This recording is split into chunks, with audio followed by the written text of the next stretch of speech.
The air on the 3rd of October was a lie.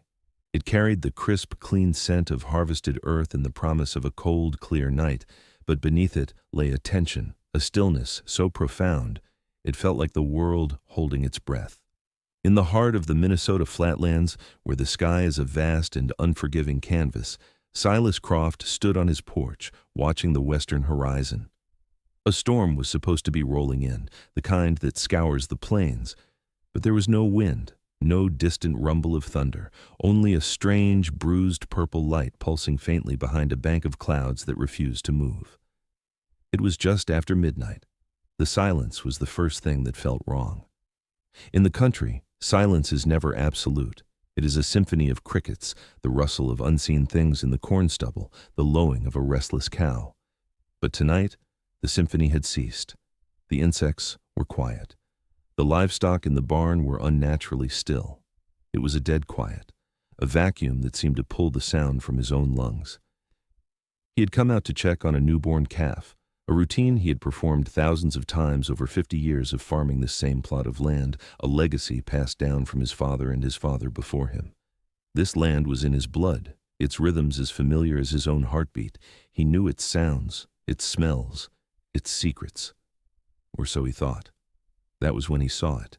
Not a flash, not a streak, but a sudden and impossible absence. A patch of the star-dusted sky, directly over his south field, was simply gone. It was not black like the void between stars, but a deeper, more absolute black, a hole punched through the fabric of the night. It had shape, the sharp geometric certainty of a triangle, and it was moving. It did not fly so much as it drifted, a predator gliding through an ocean of air with a silence that was a physical pressure against his eardrums.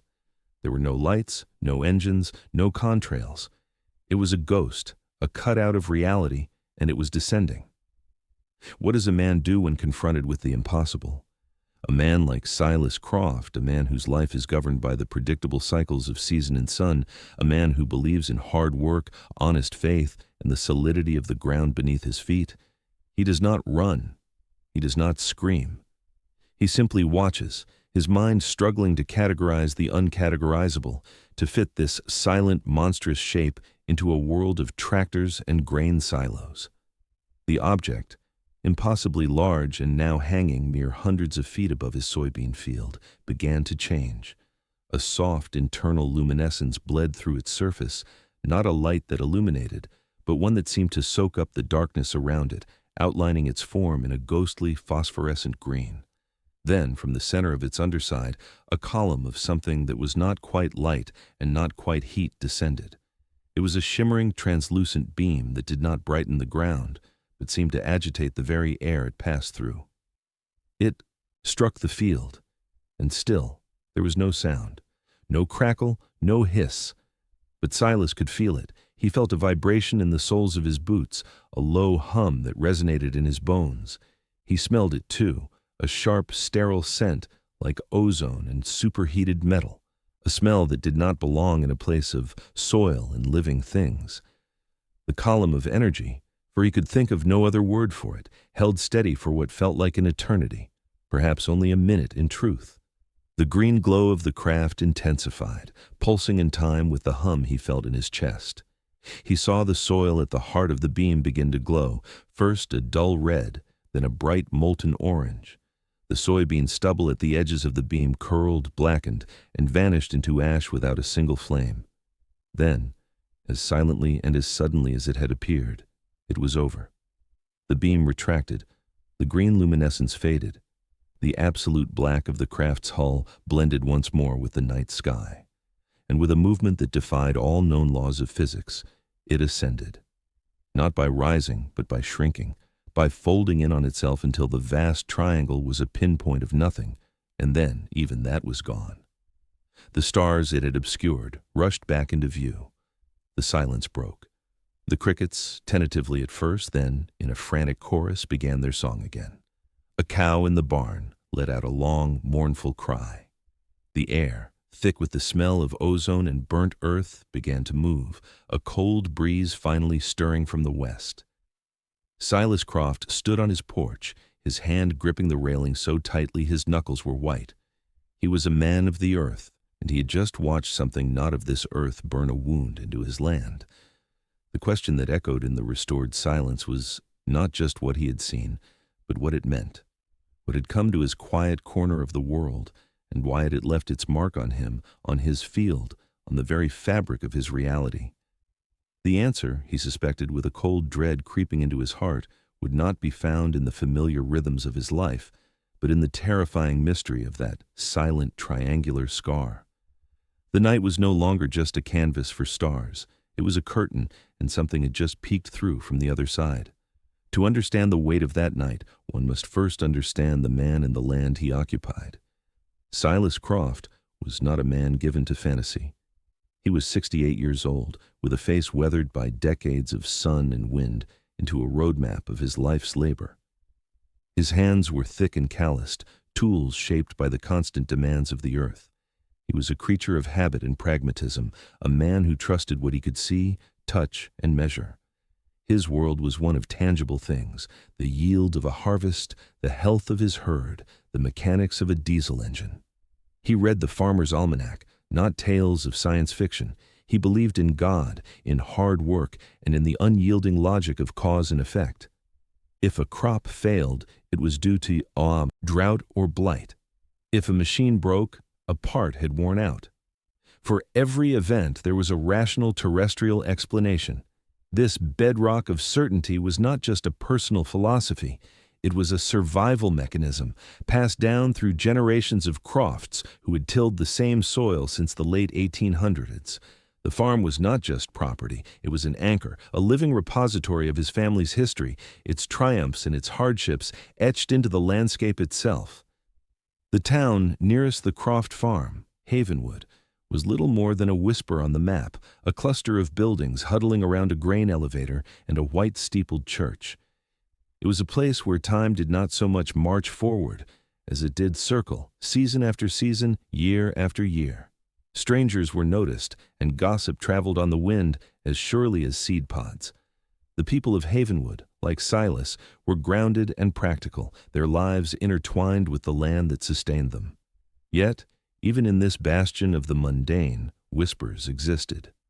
Old stories, treated more like folklore than fact, spoke of strange lights seen dancing over the marshes south of town, of unexplained livestock mutilations from a generation ago that the old-timers still refused to discuss openly. There were tales of a phantom train whose whistle could be heard on moonless nights, though the tracks had been pulled up in the 1950s. These were the ghost stories of a quiet people, threads of the strange woven into the tapestry of the ordinary, meant to be told around a fire and then dismissed in the sober light of day. For Silas, these were just that, stories. He had never seen the marsh lights, never heard the phantom train. His reality was the 200 acres of land he worked, a finite and knowable universe. His south field, the site of the visitation, was particularly familiar. It was the field where he had learned to drive a tractor, the field where his father had taught him the subtle art of reading the soil. He knew its contours, its drainage patterns, the way the light fell across it at dawn and dusk. It was predictable. It was his. The disruption, therefore, was not merely a strange light in the sky. It was a violation of natural law, an intrusion into a sacred space. It was as if a page from a book he had never known existed had been violently inserted into his own life story, its language foreign and its meaning terrifyingly obscure. His pragmatism, his lifelong shield against the unknown, was shattered in a single silent moment. The man who went to bed on the 2nd of October was not the same man who stood on his porch after midnight on the 3rd. The former lived in a world of comforting certainties. The latter now inhabited a world where the sky could open up, where silent, impossible ships could descend and brand the earth, a world where he was no longer certain of anything at all. This internal conflict, the war between what he knew to be true and what he had just witnessed, would become as significant as the physical evidence left smoldering in his field. Before the authorities, before the investigators, Silas had to first investigate himself, questioning the reliability of his own senses, his own sanity.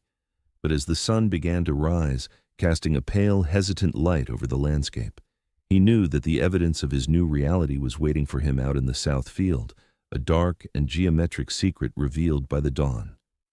He had to see it, to touch it, to confirm that the nightmare had not ended with the night.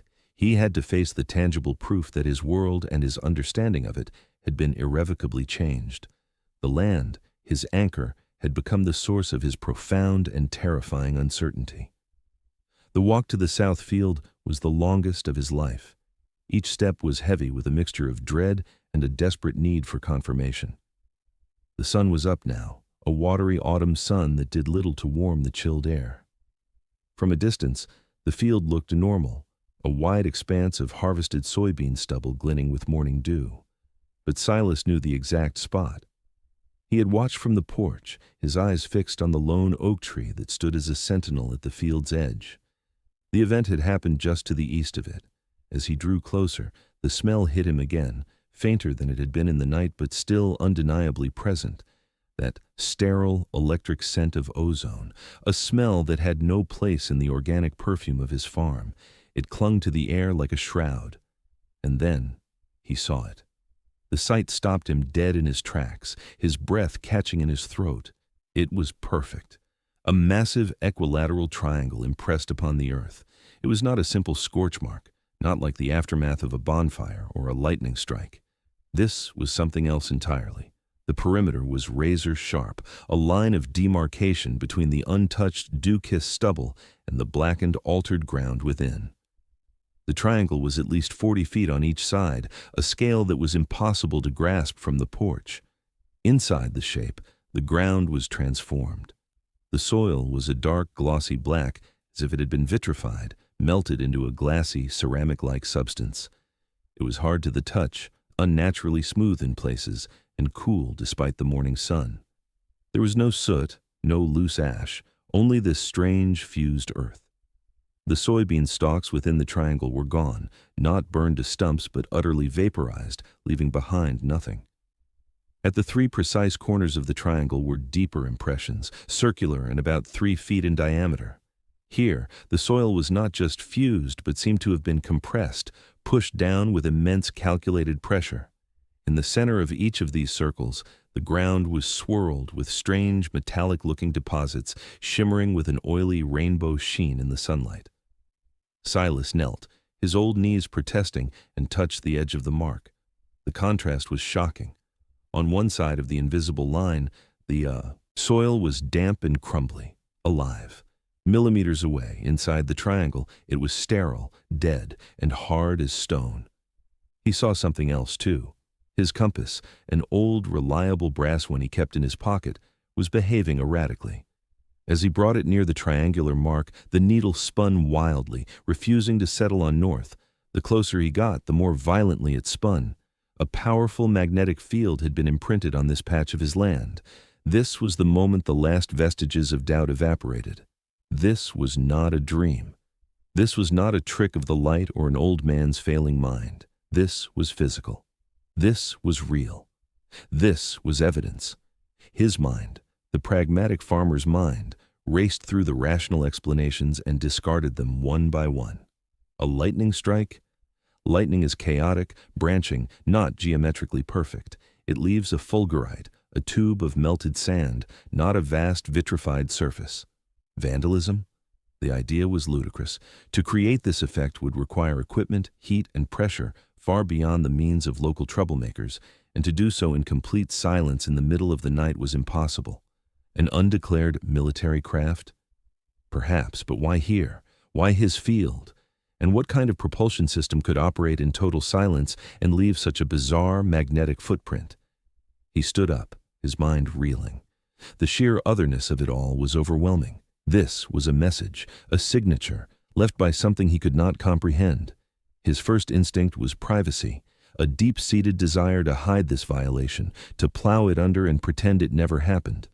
But the scale of it, the undeniable reality of it, demanded otherwise. This was too big for one man to hold. With a heavy heart, he turned back toward the farmhouse. He had to make a call. The world had to be told. But as he walked, a new fear began to dawn. Who would believe him? He was just a farmer. and the story he had to tell was impossible. He picked up the phone, the old rotary one in his kitchen, and dialed the number for the Havenwood County Sheriff's Department. The voice on the other end was familiar. Deputy Miller, a young man whose father Silas had gone to school with. Silas explained what had happened, his voice steady but strained, trying to describe the indescribable in the plainest language he could manage. He spoke of the silent craft, the beam of light, and the mark in the field. There was a long pause on the other end of the line. Then, the deputy's voice, laced with a weary politeness, suggested it was probably just some kids with a fancy drone and some chemicals, or maybe a rare form of ball lightning. He promised to swing by later in the day when he had a moment. The dismissal, though gentle, was clear. The official process of explaining away the impossible had already begun. The official world arrived in the form of a dusty Ford Crown Victoria.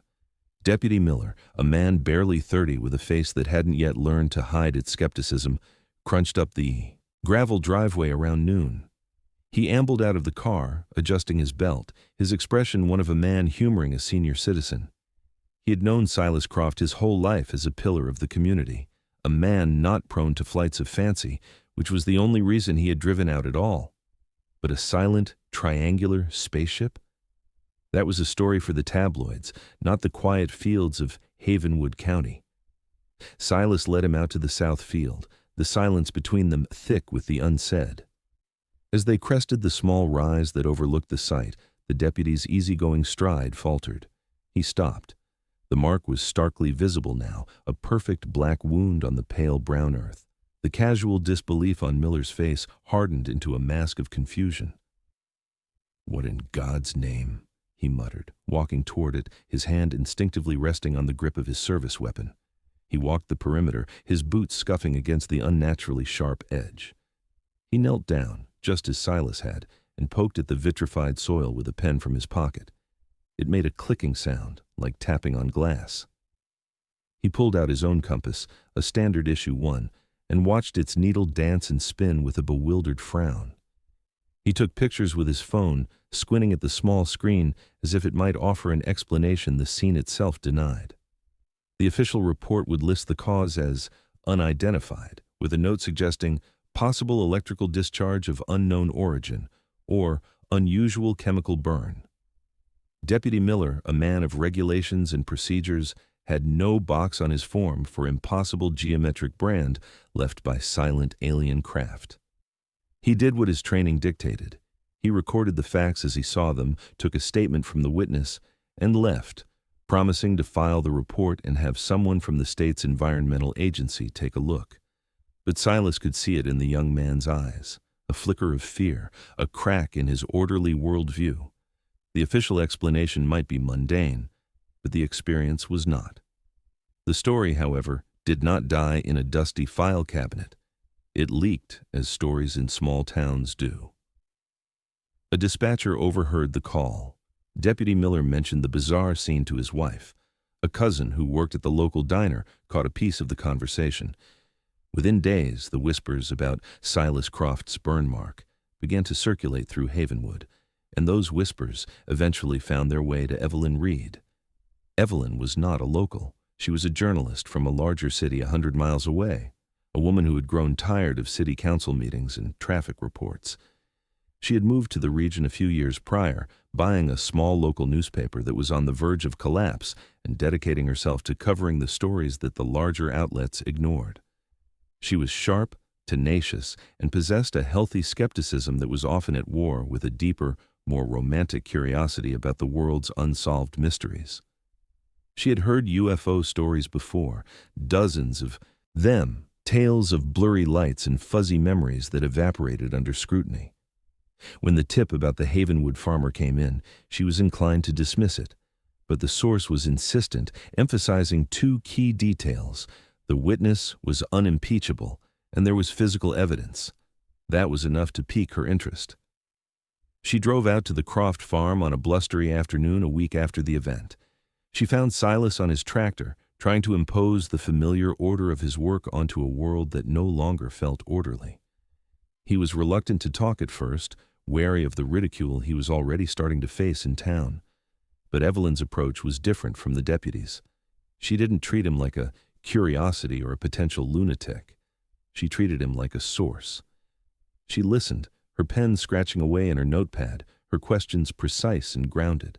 She asked about the weather, the time, the sounds, the smells. She focused on the empirical data, allowing the extraordinary details to emerge naturally from the foundation of credible facts. When he finally took her to the field, her journalistic composure cracked just as the deputies had. She had seen countless photographs of alleged landing sites, most of them obvious hoaxes, circles of trampled grain, scorch marks from flares. This was different. The sheer precision of the triangle, the bizarre vitrification of the soil, the lingering magnetic anomalies that she confirmed with her own compass. It was all profoundly, undeniably strange. This was not a hoax. The effort required would be monumental, and for what purpose? Silas Croft was not a man who sought attention. He was a man who was deeply disturbed, his life's quiet rhythm shattered. Evelyn Reed, the investigator, knew she had stumbled onto something significant. Her skepticism had not vanished, but it had been forced into a retreat. The question was no longer, did something happen? But what happened? She took samples. Carefully, with sterile bags and gloves she kept in her car for just such an unlikely event, she collected soil from inside the triangle, from its edge, and from a control area 100 yards away. She took dozens of high-resolution photographs documenting the site from every conceivable angle. She spent hours with Silas, recording his testimony, cross-referencing his account of the night against meteorological data and flight records from the nearest regional airport. There were no reported storms, no registered aircraft in that sector at that time. The official data showed a perfectly clear, quiet night. As she drove away from the farm that evening, the sun setting behind her, Evelyn felt a sense of both excitement and trepidation. She had a story, a real one, with a credible witness and physical evidence. But she also knew that stories like this were dangerous. They invited scorn from the mainstream and attracted the obsessive attention of the fringe. And sometimes, as she was about to discover, they attracted a different kind of attention altogether, an attention that did not want the story to be told at all. Evelyn Reed's investigation began in earnest, transforming her small newspaper office into the headquarters of a singular, obsessive quest. The photographs she had taken were the first revelation. When viewed on her computer screen, blown up and enhanced, the details of the triangular marking became even more alien. The vitrified soil had a fine, almost crystalline structure, with hairline fractures running through it in non-random geometric patterns. The metallic sheen at the three corner points was not a surface deposit, but seemed to be fused into the very matrix of the melted earth. This was a level of thermal and kinetic energy application that was far beyond any conventional explanation. Her next step was to analyze the soil samples. Lacking the resources of a major institution, she reached out to a contact, a geology professor at a state university with whom she had worked on a story about groundwater contamination years before. She was vague about the samples' origin, describing them only as part of an investigation into a strange lightning strike. The professor, a man named Dr. Alistair Finch, was intrigued by her description and agreed to run a basic mass spectrometry analysis as a favor. While she waited for the results, Evelyn delved into the history of Havenwood and the surrounding counties, spending days scrolling through microfilm archives of old newspapers and poring over local historical society records. What she found was a quiet but persistent pattern of the unexplained. In 1975, a dozen local residents, including a police officer, reported a silent cigar-shaped object hovering for nearly an hour over a nearby lake before shooting straight up into the sky. The official explanation was a weather balloon. In 1988, a family living on the edge of the same marshlands that featured in local folklore reported a beam of blue light descending into the woods behind their house. The next day, a perfect circle of desiccated trees was found at the site. The cause was attributed to a rare fungal blight. In 1996, a pilot flying a small Cessna out of the regional airport reported a near miss with a dark wingless object that did not show up on radar. Air traffic control recorded nothing. For each event, There was a credible witness, a strange phenomenon, and a mundane, often ill-fitting official explanation. It was a history of quiet dismissals, a regional amnesia about the high strangeness that periodically visited its skies. She began to connect the dots, not with wild speculation, but with the cautious methodology of an investigative reporter. She created a map, pinning each historical incident. Silas Croft's farm was not an anomaly.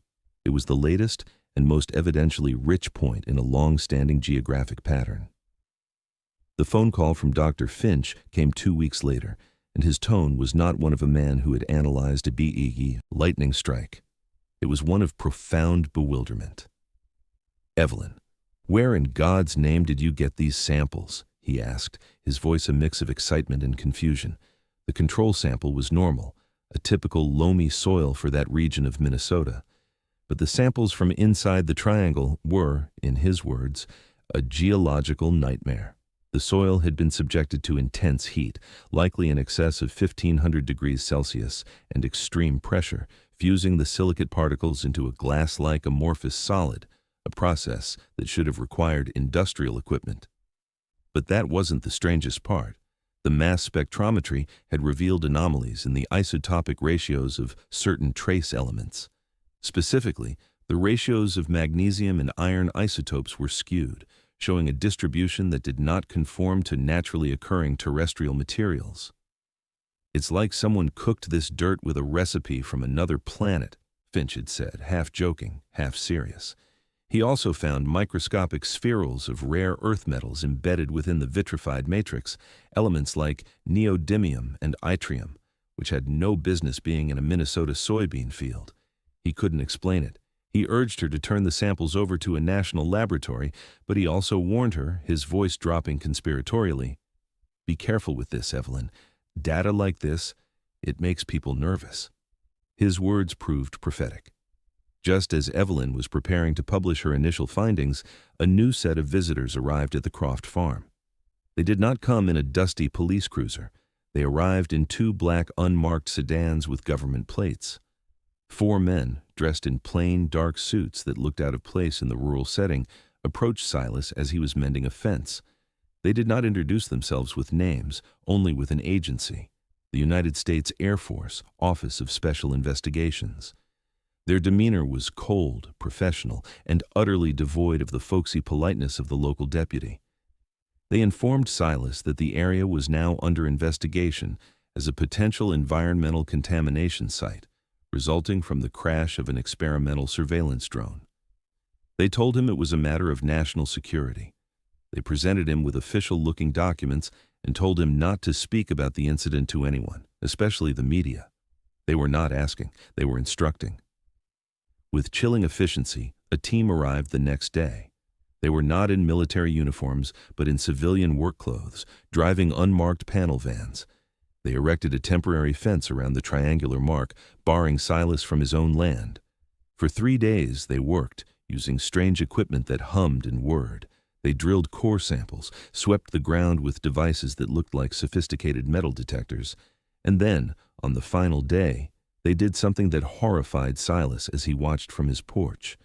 They used heavy machinery to excavate the entire triangular patch of soil, digging down several feet, and loaded the contaminated earth onto a covered truck.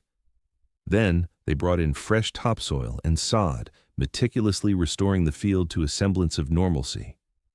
When they were finished, the scar was gone. The land looked as if nothing had ever happened.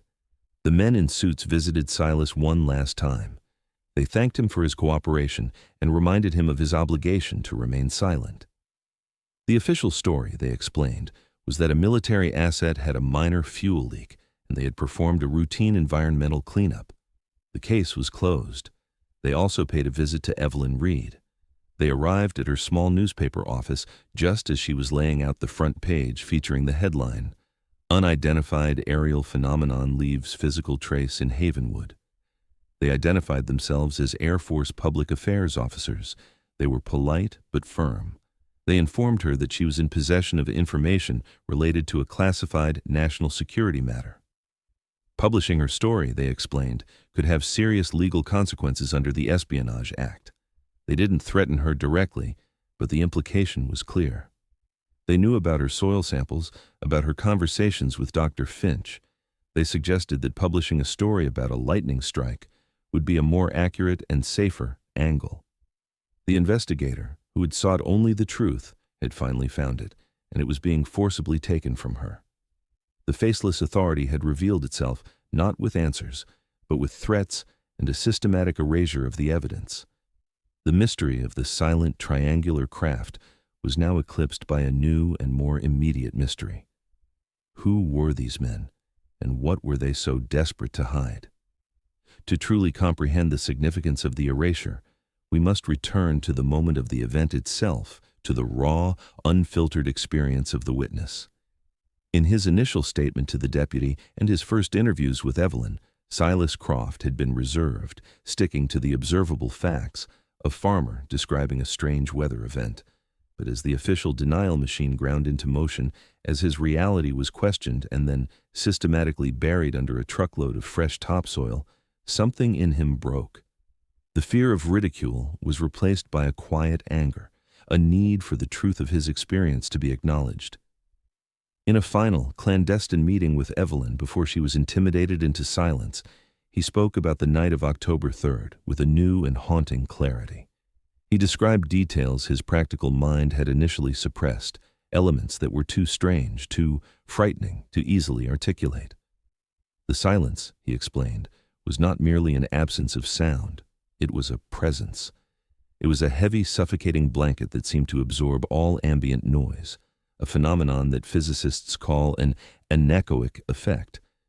He remembered feeling a strange, tingling sensation on his skin, the hairs on his arms standing on end as the craft passed overhead, a classic sign of a powerful electrostatic field. But it was the craft itself that he now described with chilling precision. It was not just a black triangle. As it had descended, he could see its surface, a matte black material that did not reflect any light, not from the moon or the distant yard light on his barn. It seemed to swallow light. The surface was not smooth and seamless like a modern aircraft. It was, he struggled for the words, subtly complex, covered in faint interlocking geometric patterns, like the scales of a reptile or the intricate cellular structure of a leaf seen under a microscope. It seemed less manufactured and more grown. The green luminescence that had bled through its hull was not steady. It pulsed, a slow, rhythmic beat like a massive, sleeping heart, and the beam it projected onto his field, it was not a laser, not a spotlight. He described it as a column of agitated space, a place where the air itself seemed to be twisting and vibrating. He saw dust and small particles of chaff being pulled into the beam from the surrounding air, spiraling as if caught in a whirlwind. But there was no wind. It was a contained, silent, and impossibly powerful vortex of energy. The most disturbing new detail, the one he had been most hesitant to share, was not something he saw or heard, but something he felt. As he stood watching, gripped by a primal fear, he also experienced a wave of something else, an intrusive and unwelcome sensation in his own mind. It was not a voice, not words, but a feeling of profound and ancient intelligence. It was a cold, analytical curiosity, and it was directed at the soil, at the field, at the very earth itself. He felt, in that moment, like a mouse watching a biologist take a core sample from its habitat. He was insignificant, an unnoticed bystander to a process that was utterly beyond his comprehension. There was no malice in it, no communication intended for him, only a sense of purpose, of a task being performed with methodical, indifferent precision.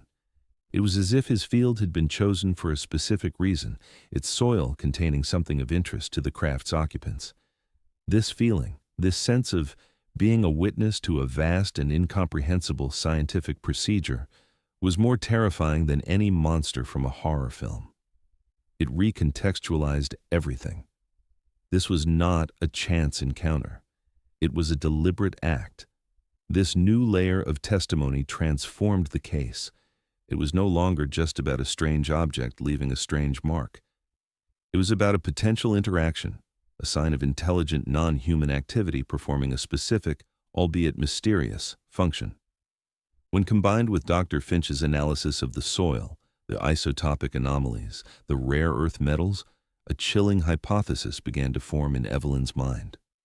What if the craft was not just observing? What if it was harvesting? Mining perhaps for trace elements it needed, using a technology that could isolate and extract them directly from the soil with a focused energy beam. It was a wild, speculative leap, but it was the only theory that seemed to fit all the bizarre pieces of the puzzle. The witness's testimony of a methodical procedure, the precise geometric application of energy, and the inexplicable geological and chemical changes left behind. And if this were true, it would explain the extreme reaction from the authorities. A simple UFO sighting is one thing. It can be dismissed as a misidentification. But physical evidence of an extraterrestrial technology actively extracting resources from American soil? That was not a matter for a local newspaper. That was a matter of national and perhaps global security. It would mean that we are not just being visited, we are being utilized. Our planet is a resource, and we are not the only ones with an interest in it. The silence imposed on Silas and Evelyn was not just a cover-up of a strange event. It was the guarding of a terrifying secret, a secret about humanity's true place in the cosmic order. The men in black did not bury a scorch mark. They buried a paradigm-shifting revelation. The truth was not just out there. It had been here, in a quiet Minnesota field, and it had been systematically and ruthlessly concealed. The official narrative, when it finally settled, was a masterpiece of mundane bureaucracy.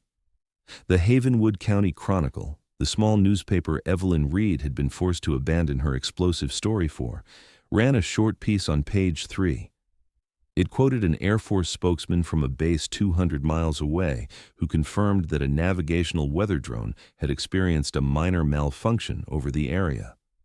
The statement explained that a small battery leak had caused a chemical reaction with agricultural fertilizers in the soil, resulting in a superficial thermal event. The subsequent cleanup, the spokesman assured, was a standard precautionary environmental remediation. The story was accompanied by a stock photo of a weather balloon. It was neat, plausible to anyone who hadn't seen the evidence, and utterly forgettable. It was the perfect cover story. For the people of Havenwood, the incident became a piece of local lore, colored by the official explanation. Silas Croft was no longer the witness to a cosmic mystery, but the eccentric old farmer who had overreacted to a military mishap.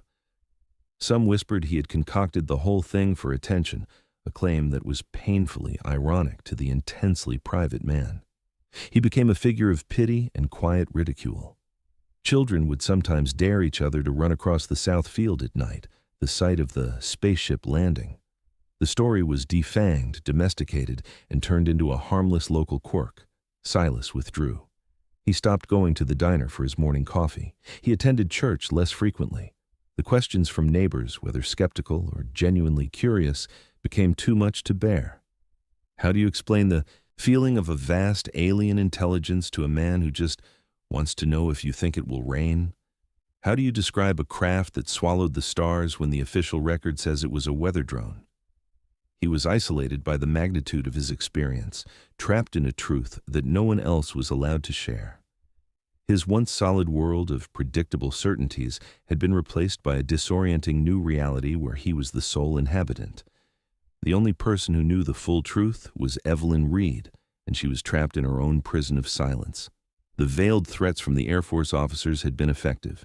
She had a small business to run, a life she had built. To defy a warning that invoked the Espionage Act was a risk she could not afford to take. She kept her files, the photographs, the audio recordings of her interviews with Silas, the cryptic notes from Dr. Finch, locked away. The unpublished front page became a monument to the story that could not be told. Her career as a truth seeker had slammed into a wall built not of ignorance, but of deliberate, institutionalized secrecy. She had learned a harsh lesson. Some truths are not meant to be free. The conflict between the two narratives, the witness's experience versus the authorities' explanation, was absolute. Silas and Evelyn were left clinging to the memory of the fused soil, the spinning compasses, and the impossible silence of that night. The rest of the world was given a simple, digestible lie about a faulty drone. But the lie itself raised more questions than it answered. Why would a top-secret experimental drone be flying low over a random farm in Minnesota? If it was just a minor battery leak, why the need for men in suits, non-disclosure warnings, and a complete excavation of the site? Why the intimidation of a small-town journalist? The heavy-handedness of the cover-up was, in itself, a form of evidence. It was a reaction completely out of proportion to the official explanation. It was the reaction of an entity desperately trying to contain a truth it could not control, a truth so profound that it threatened the very foundations of our understanding of the world.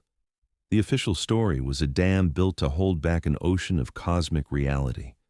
Silas Croft and Evelyn Reed were the ones who had seen the cracks in that dam, who had felt the first few drops of the terrifying, wondrous truth that lay on the other side. They were left to live with the knowledge that the world was not as it seemed, and that powerful forces were working tirelessly to ensure the rest of us would never find out. The scar on the land had been healed with fresh soil, but the scar on their lives, on their perception of reality, would never fade. Years bled into one another, the seasons turning over the Minnesota flatlands with their familiar, rhythmic grace. The official story of the malfunctioning drone solidified into accepted fact, a footnote in the quiet history of Havenwood County. But on the Euside Croft farm, the land remembered.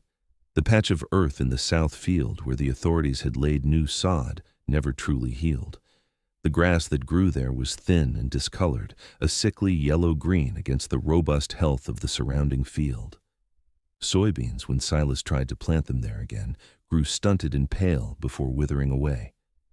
The soil, despite having been replaced, seemed sterile, resistant to life. It was a permanent geometric ghost, a subtle but constant reminder of the night the sky had opened. The triangular wound, though hidden, was still there. For Silas, the long-term effects were more than just a patch of barren soil. The event had rewired his perception of the world. He became an obsessive observer of the night sky, spending hours on his porch, not with fear, but with a kind of weary vigilance. He was waiting. He felt as though he had been marked, noticed by something vast and unseen, and that it might one day return. He experienced strange, intermittent phenomena. Sometimes the radio in his truck would erupt with static as he drove past the south field. On rare, quiet nights, he would hear a low, resonant hum that seemed to come from the ground itself, a faint echo of the vibration he had felt from the craft. Were these real phenomena, or were they the phantoms of a mind permanently altered by trauma and suggestion? He could no longer be sure. The line between his internal and external reality had been blurred forever. He became a recluse, his world shrinking to the boundaries of his farm, his only real companion, the secret he carried. Evelyn Reed never gave up, but her methods changed. She sold the small newspaper and moved away from Havenwood, disappearing from the world of traditional journalism. She went underground, becoming a quiet node in a global network of independent researchers, scientists, and whistleblowers who communicated through encrypted channels. Her investigation into the Havenwood incident became a lifelong obsession. She used the data from Silas's case, the witness testimony, the soil analysis she had managed to hide from the authorities, as a baseline, a Rosetta Stone for deciphering other similar events. She discovered that the pattern was not just regional, it was global. A case in the Australian outback in 1993. A rancher discovers a perfect triangular landing trace with vitrified soil and magnetic anomalies. The official explanation: a rare meteorological event. A case in the Russian Urals in 2002. A group of geologists witness a silent triangular craft hovering over a mineral deposit. Their equipment malfunctions, and they are later debriefed and silenced by military intelligence. A case in the Argentine Pampas in 2011. A farmer finds one of his fields marked with a geometric pattern and fused earth. The government declares it an elaborate hoax.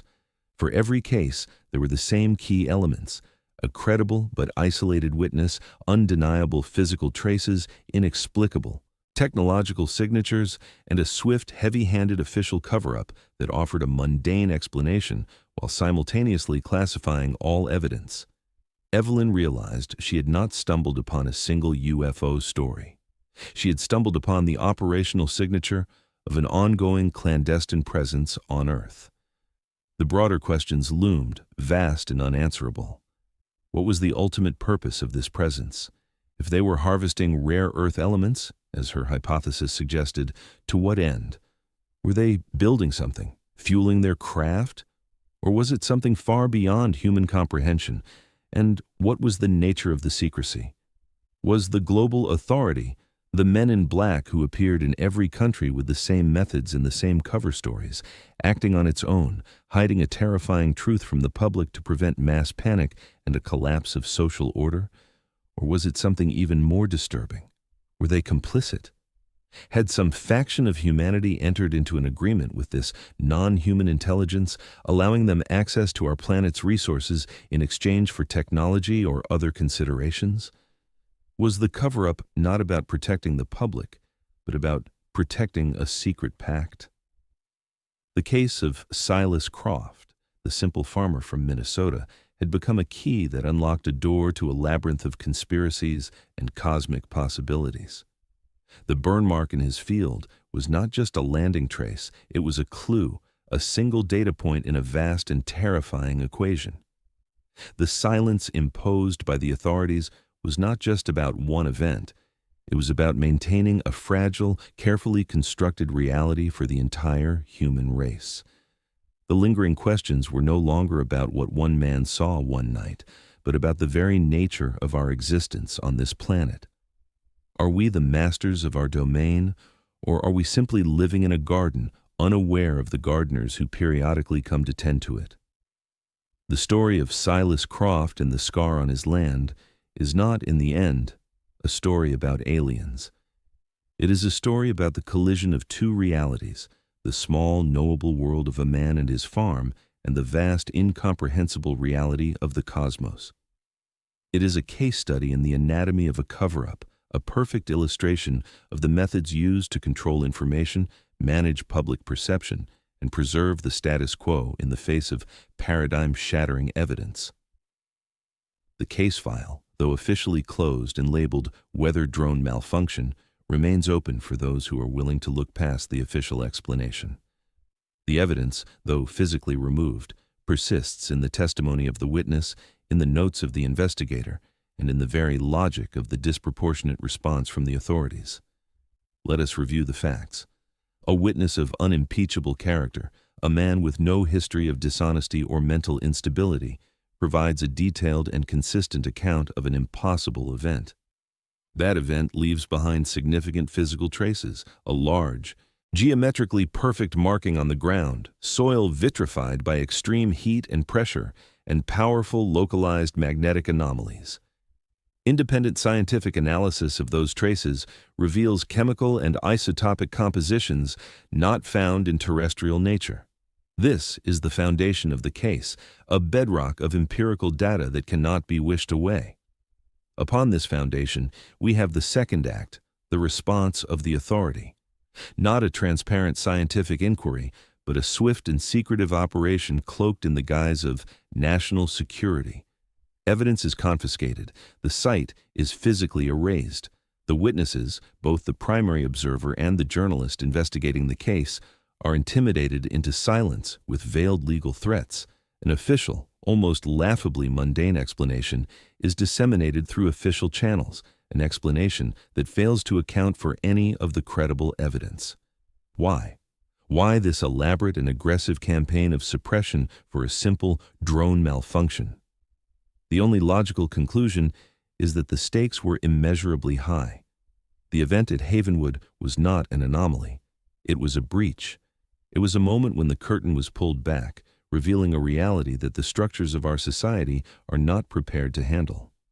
The actions of the men in suits were not those of scientists or public servants. They were the actions of gatekeepers, guardians of a fragile consensus reality. They were protecting us, perhaps, but not from the visitors. They were protecting us from the truth that we may not be the apex intelligence on this planet. The truth that we are part of a cosmic ecosystem that is far more complex and crowded than we imagine. The truth that our skies are host to a technology so advanced that it appears to us as magic, defying our known laws of physics. The case of Silas Croft does not provide us with answers about who these visitors are or what they want. Instead, it illuminates the shadows here on Earth. It exposes the mechanisms of control and secrecy that govern our access to the most profound questions of our existence.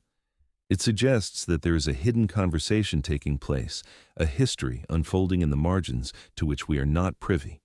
The silent, triangular craft that left its mark on a Minnesota field did more than just burn the soil. It burned a hole in our official understanding of the world. It left a permanent question mark hanging in the sky.